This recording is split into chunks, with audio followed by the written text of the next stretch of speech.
Hi, I'm Jackie from Travelling Thread Co. We're so excited you've chosen our kits. Come on, let's get creative.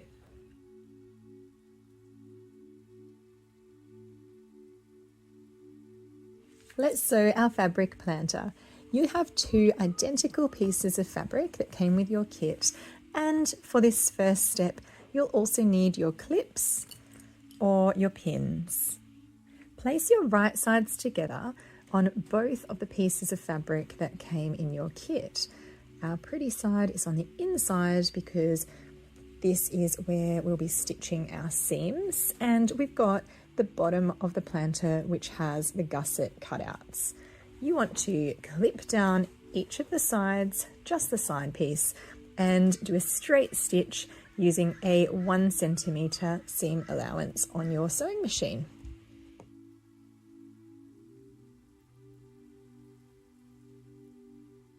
At your machine, place your presser foot down, make sure you're on a straight stitch and you're wanting to follow the 1 centimeter guide on your machine, or alternatively you can measure on your actual piece of fabric and use the marker that came with your kit to rule a nice line to follow. We're going to now sew a straight stitch at 1 centimeter, reversing at the start and finish.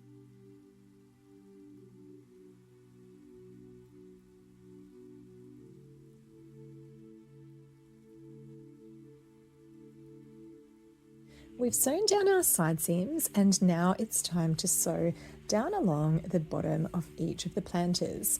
One of those we can stitch with a 1 centimeter allowance top to bottom the whole way. The other we want to find the center, which we can do by folding it, and I marked my center with the pen. And from that center we want to make about a 3-inch or 8 centimeter gap. So I'm going to mark that 4 centimeters either side of my center. And we really need to make sure we leave that gap because that is how we will pull them through once we've sewn.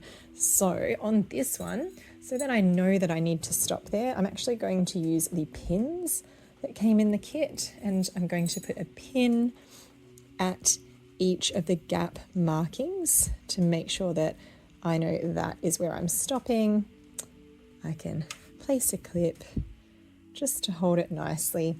So on this one, I'm going to reverse, stitch to my first pin and reverse. Then I'm going to leave this gap, start again with my reverse stitch and reverse again. That one will have a gap. My other piece I can stitch top to bottom using a reverse at both ends.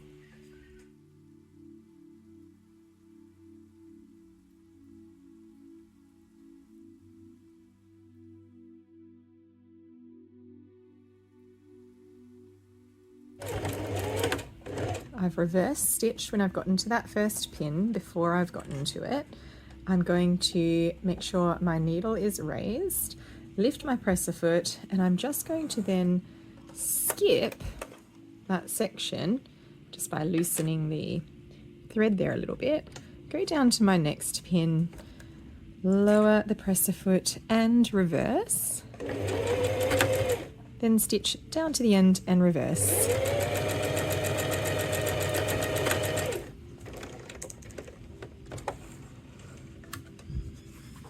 This now has a nice gap to turn through later.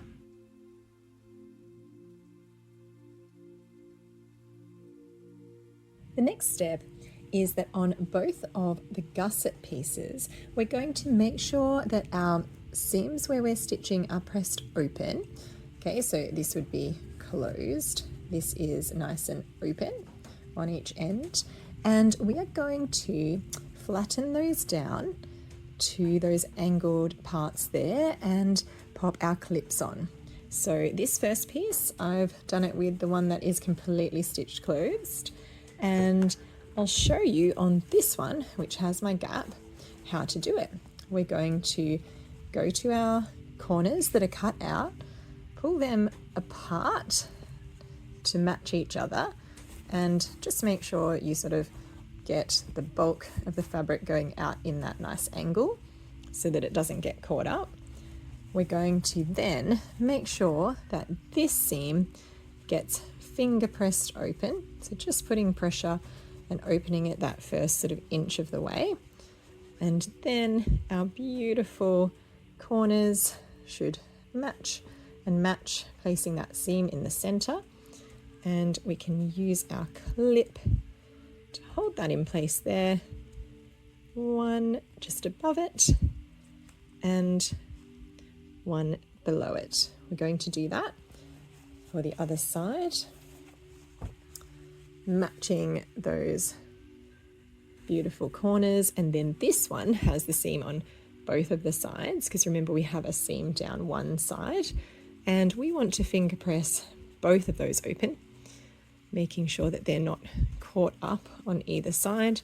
And to match the seam, we're going to sort of, where we've finger pressed, match that seam line, run it up nice and matched to itself at the top. Pop our clip to hold in place and clip above, clip below. At your machine, you're going to backstitch up at this angled part here, 1 centimetre in, and sew all the way down to the lower angled part, so not to the edge there, all the way down at the centimetre allowance. Do this on all 4, both pieces. You want to make sure when you're at your machine that you are stitching from the very top. You're not trying to match it from this raw edge, from the very top at the 1 centimetre allowance. So we're going to make sure that we catch from that very top piece. See how our raw edge starts down here, but under the needle is the very top folded part of the side there. We make sure we do our back stitch. And then when you're getting to this seam with both of the finger pressed parts, you want to make sure that it's not getting caught up as you've been pushing it under the machine. So just make sure that's sitting out nicely and that it doesn't get caught up at that part. It helps to hold it as you sew down towards it.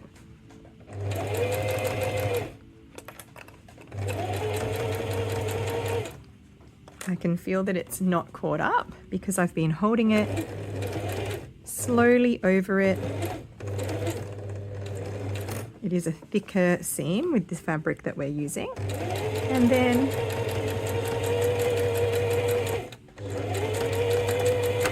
all the way down to that bottom corner. Beautiful. We'll do that on all of the other gusset parts. We've now got all of our gussets sewn beautifully without catching any of the ones behind. We've got all of our seams were finger pressed. Beautiful. So now we actually want to find the piece with the gap. That's going to be the outside piece for now. We're going to leave that inside out. The other one we are going to, which is the fully finished one, we're going to actually turn that so that we can see the pretty side of the fabric.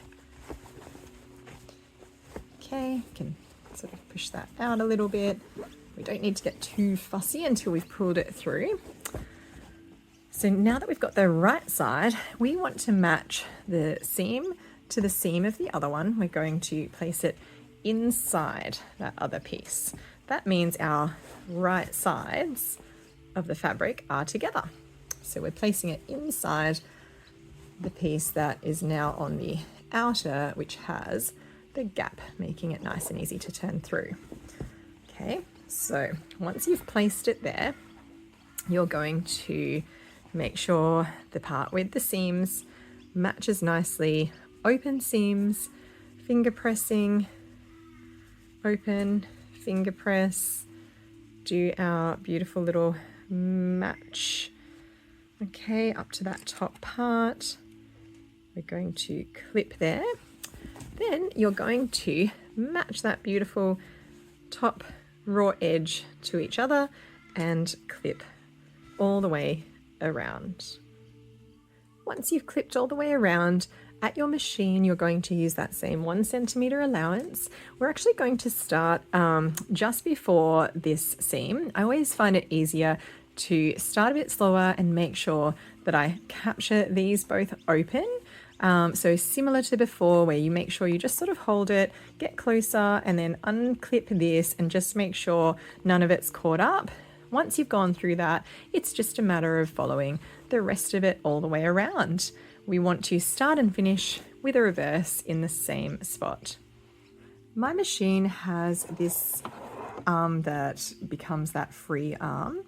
If your machine does not, the way that you would actually sew around this top part is that you would essentially start on that inside piece at your 1 centimeter and just keep moving all the way around as you go.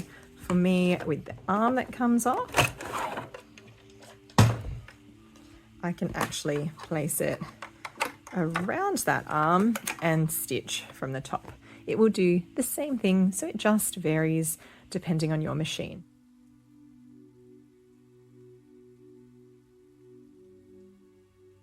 As I'm coming to this first part, I've just reverse stitched. I'm going to make sure that it's not caught up and that it's nice and flat as I just guide myself over it.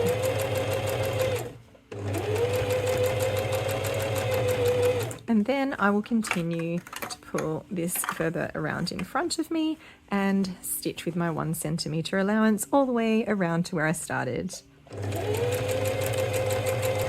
As I come to where I first started, this was my reverse stitch. I'm going to meet it right where it is and reverse.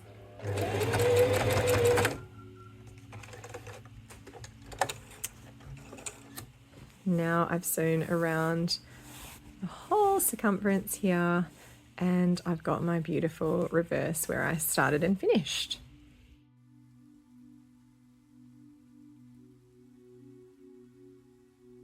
It's time to turn this through and look at our beautiful planter we've just sewn. So trim any threads that you're feeling fussy about and make your way to the part here on the outside that is our gap that we left, and we are going to start to gently pull it through. It's also the reason we like to do a really good reverse stitch when we actually do that gap. Otherwise, your stitch will start to unravel as you do this. So I know that it's held really beautifully. We are going to just pull, pull, pull.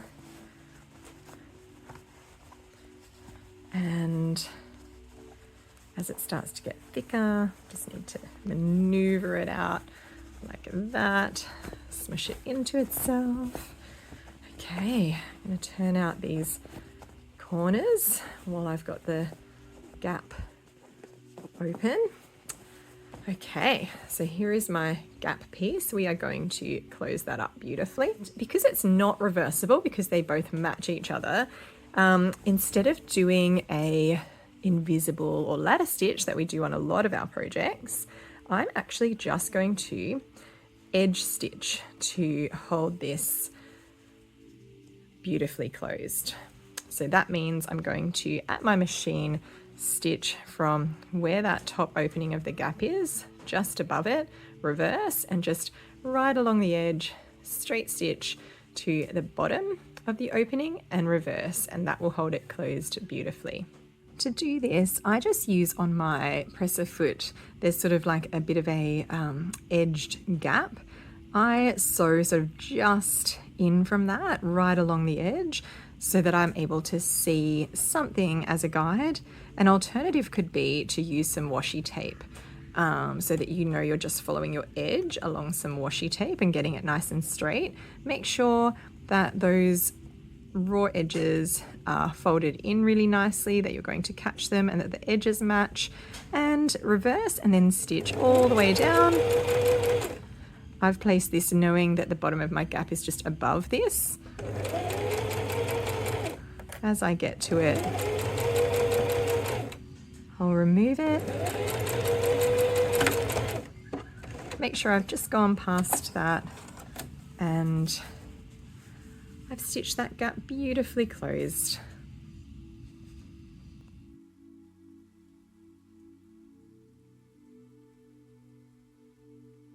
Well done, you have sewn a beautiful fabric planter.